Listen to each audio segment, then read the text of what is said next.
Episode 13, BJJ Innovators. How Carlson, Machado, Gordo, Marcelo, and Bravo changed Jiu Jitsu. Hey there, welcome to Grounded Ramblings BlogCast. I'm Crish, an Army veteran, retired cop, martial arts practitioner, and solopreneur in my 50s, rambling through the chaos of martial arts one honest take at a time. Today we dive into BJJ Innovators, Beyond the Gracies. By episode's end, you'll see how Carlson, Machado, Correa, Garcia, and Bravo quietly fixed the pioneers' gaps. Half-guard, X-guard, rubber guard revolution, with pros, cons, and culture wars included. Full respect to the rebels who expanded jiu-jitsu, but real talk means weighing what works for our bodies and lives too. Stay tuned till the end and drop a comment. What innovator shaped your game? Chapter 1. The New Big Question. When I left the bare-knuckle wars for BJJ, everyone said, "This is the gentle art, it's for everyone." But as a midlife cop with Kyokushin scars and a nervous lower back, I kept running into the same problem. My fundamentals weren't enough against younger, more specialized grapplers. Episode 12 showed how the Gracies proved that leverage and guard could beat raw power, but they also left gaps. Wrestling, leg locks, training methods that my body and career could no longer ignore. So here's the big question of episode 13. If the Gracies built the house, did the next generation of innovators quietly remodel it for people like us, or accidentally made it even less livable? To answer that, we need to look at 5 rebels: Carlson Gracie, Jean-Jacques Machado, Roberto Gordo Correa, Marcelo Garcia, and Eddie Bravo. They solved problems the pioneers couldn't or wouldn't solve, but they also dragged jiu-jitsu into culture wars. Pure versus sporty versus weird, that you and I now inherit every time we pick a gym or a game style. So as we walk through each innovator, I want you to keep asking, what kind of grappler am I becoming, and is that actually who I want to be? Chapter 2, Carlson Gracie, the People's Pitbull. Carlson Gracie was Helio's nephew and, in many ways, the family rebel. Where Helio emphasized survival and self-defense, Carlson doubled down on aggression, athleticism, and team competition, building one of the most feared academies in Rio from the 1960s through the 1990s. He broke with family tradition by teaching common people, not just relatives and private students, and he trained fighters specifically to beat Helio's sons. Think of Walid Ismail submitting Royce Gracie as a symbolic civil war inside jiu-jitsu. From his stable came monsters who later founded Brazilian Top Team and, through spin-offs, American Top Team, 2 of the most influential MMA camps in the world. Pros Carlson's approach exploded the sports side of BJJ hard sparring, takedowns, conditioning, game plans, proving that jiu-jitsu could be a full combat sport, not only a family self-defense system. He also helped break the idea that only one branch of the family held the correct jiu-jitsu, because his students kept winning under open rules and in MMA cons. That competition-first culture can be a meat grinder for hobbyists, older students, and people like us balancing injuries and night shifts.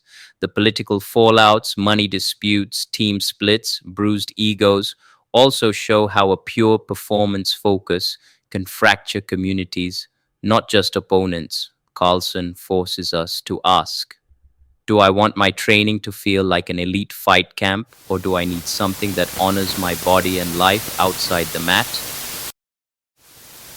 Chapter 3. Jean-Jacques Machado. Turning a disability into a superpower. Jean-Jacques Machado was born with amniotic band syndrome, leaving him with only a thumb and part of a finger on his left hand. In a sport obsessed with grips, he literally couldn't play the same game, so he rebuilt it, because he couldn't rely on sleeve and collar holds. Machado became a master of underhooks, overhooks, body locks, and using his whole frame, chin, armpits, legs, to control people. Students and biographers describe his handicap as a secret weapon that forced him into deeply efficient leverage and connection. He won major titles and became one of the key figures bringing Brazilian Jiu Jitsu to the United States, especially on the West Coast. He also mentored Eddie Bravo, that clinch heavy style you see in 10th Planet. Overhooks, close distance, chest to chest control comes directly from trying to solve the no gi problem without relying on traditional gi grips. Pros Machado shows that you can build world class jiu-jitsu out of constraints, not in spite of them. Perfect for older bodies, cops in kit, or anyone whose hands, shoulders, or fingers are cooked. His emphasis on connection, underhooks, and angle instead of fancy grips is incredibly transferable to self defense and policing, where you don't get to choose the clothing. Cons. The downside is that a lot of people only copy the surface of his game, slick no-gi attacks, without absorbing the years of positional discipline and old school fundamentals that make it work. It can feed a culture where everyone wants those magic no-gi hacks, but few are willing to grind the boring basics that gave Machado his superpower in the first place. He pushes us to ask, am I using my limitations to sharpen my jujitsu or to excuse my lack of adaptation? Chapter 5, Marcelo Garcia, the friendly assassin of modern Nogi. Marcelo Garcia is often called the greatest pound-for-pound grappler of all time. A black belt under Fabio Gurgel at Alliance, he won 4 ADCC titles in no-gi and 5 IBJJF World Championships in the gi, all while usually moving up against larger opponents. Ironically, he admits he initially hated training no-gi. He felt clumsy and exposed without the kimono and only adapted because Gurgel forced him through a hot Sao Paulo summer of no-gi rounds. That discomfort turned into mastery. Marcelo built a whole attacking ecosystem around butterfly guard, X guard, single leg X, guillotines, and backtakes that every modern no-gi competitor borrows from today. He also became a beloved instructor, running his own academy and producing a generation of technically clean, submission oriented athletes while insisting that gi and no gi complement each other instead of competing. Pros. Marcelo showed that smaller, lighter grapplers could dominate with timing, off balancing, and relentless back attacks rather than strength. His game is relatively clean, high percentage fundamental movements dressed in smart angles, making it friendly to serious hobbyists as well as elites. Cons. The shadow side is Marcelo cosplay. People copy his sit butterfly game without his intensity, wrestling timing, or hours of gi drilling, then wonder why they get smashed. And in some gyms, the obsession with his style feeds the broader sport meta problem. Lots of guard pulling and leg entangling, not much stand up or scenario work for self defense or policing. Marcelo asks us, do I really want to play a smaller fighter open guard meta? Or would my body and job be better served by a simpler, pressure heavier version of his ideas? Chapter 6, Eddie Bravo, the maddest scientist in the room. Eddie Bravo started as a wrestler and martial arts experimenter in California, then became obsessed with Brazilian Jiu Jitsu after watching Royce Gracie in the early UFC fights. He trained under Jean-Jacques Machado, absorbing that clinch heavy, over hook driven no gi style from a coach who literally couldn't rely on traditional grips. In 2003, still a brown belt, Eddie shocked the grappling world at ADCC by submitting Royler Gracie with a triangle choke in Brazil. He lost his next match badly on points, but that single upset became the seed for 10th Planet Jiu-Jitsu, a fully no-gi system built around the rubber guard, the twister, lockdown half guard, and an unapologetically open-minded take what works for MMA and sub only mentality. He later created the Eddie Bravo Invitational, EBI. a submission only event with overtime rules that strongly favor attacking back and armbar positions, showcasing his style and giving his students a platform. Pros: Eddie pushed Brazilian Jiu Jitsu to take no gi and MMA seriously. No more pretending that gi grips exist in a cage. His system opened creative pathways for flexible, guard oriented grapplers and broke the psychological monopoly about what was proper Jiu Jitsu. Cons: Critics argue that many 10th planet positions are overspecialized for specific rule sets and body types, and that his students historically had less success in traditional IBJJF formats, leading to perceptions of a closed ecosystem. He's also accused of rebranding existing moves with new names and building a strong us versus them culture, which feeds the weird jujitsu label among traditionalists. Eddie forces us to ask, am I genuinely evolving my game for reality? Or just chasing cool names and highlight real moves that only work under friendly rules? Chapter 7: The Upside: What These Innovators Gave All of Us. Taken together, these five innovators opened huge new branches on the jiu-jitsu tree. Carlson made competition-focused training, athleticism, and team strategy the norm, directly influencing modern MMA gyms like Brazilian Top Team and American Top Team. Gordo transformed half guard from a purgatory into an attacking platform, Changying how bottom players survive and win. Marcelo turned butterfly and X guard into universal languages for lighter and older grapplers, while his guillotine and back attack system gave us high percentage finishes that don't rely on strength. Machado's underhook and leverage approach showed that even severe physical limitations can produce world class jiu-jitsu that works without the gi. Eddie pushed no gi and submission only into the mainstream, forcing old schools to take serious grappling without the kimono and with leg entanglement seriously. Together, they also drove cross pollination, wrestling entries into guards and the twister, judo style off balancing into butterfly and X guard, MMA driven demands on no gi systems and control positions.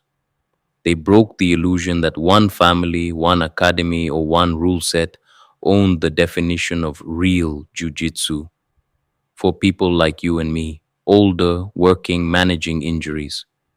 These innovations quietly created more options to adapt our games around our bodies and careers instead of trying to become a clone of a 1990s Valtudo fighter. Chapter 8: The Downside: Metagames, Narrow Ladders, and Culture Wars. But there's a cost when innovation outruns context.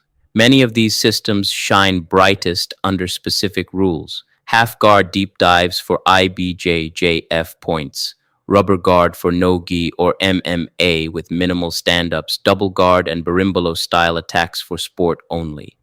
When students copy only the end game positions, rubber guard, fancy X guard entries, obscure half guard variations, without solid posture, base, stand up, and self defense mechanics, their jujitsu can become dangerously lopsided.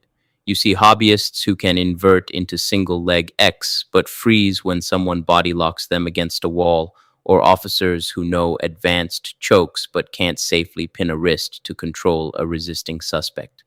Culturally, the splits deepen. Traditionalists dismiss no-gi systems as unserious or too weird, while sub-only and 10th planet style camps mock gi schools as dinosaurs stuck in choke land. Sports schools chase the latest IBJJF or ADCC meta, lapel guards one season, leg locks the next, often leaving older or recreational students behind. So the tension becomes, are we building adaptable, pressure tested jujitsu for real lives, or chasing a moving target that only exists on tournament mats and Instagram? Chapter 9: Where do you fit in this map? If you're listening to this, chances are you're not a 19-year-old blue belt living in mom's house and chasing ADCC dreams. You're more like me, a migrant, a parent, a cop or nurse or tradie with a sore back and a crowded calendar, trying to stay dangerous and kind at the same time. When you see Carlson style competition clips, Gordo's half guard battles, Marcelo's X guard wars, or a 10th planet highlight reel, it's easy to feel behind.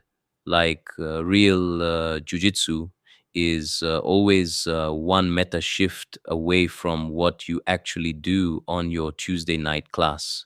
And that's not just a technical gap, it's an identity gap. Are you a pure self defense grappler if you pull guard and chase heel hooks?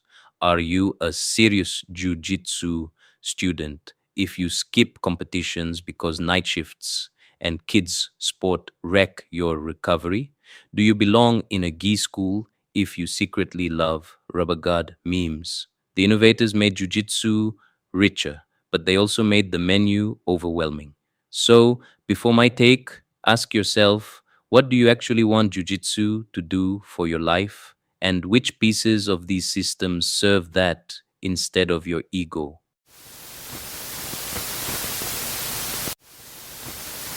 Chapter 10, My Take, Gratitude, Boundaries, and a Third Way.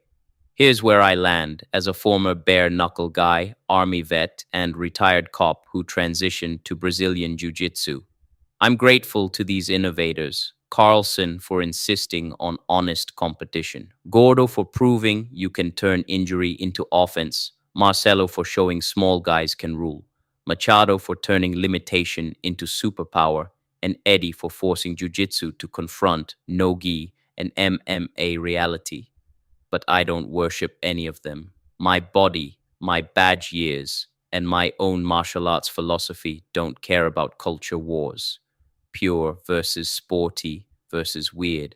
I care about not getting concussed, about having a reliable escape when a drunk swings wildly, about being able to train next week. So, my third way is this: steal their best ideas, not their entire identities. Half guard structure from Gordo, Marcelo's off balancing, Machado's underhooks, Carlson's honesty, Bravo's creativity. Anchor everything in fundamentals that work in a car park, on a hospital floor, or in a cramped lounge room. Teach with clarity in games, not mystique. If I can't explain it simply and pressure test it safely with adults who have jobs and kids, it doesn't belong in my core curriculum.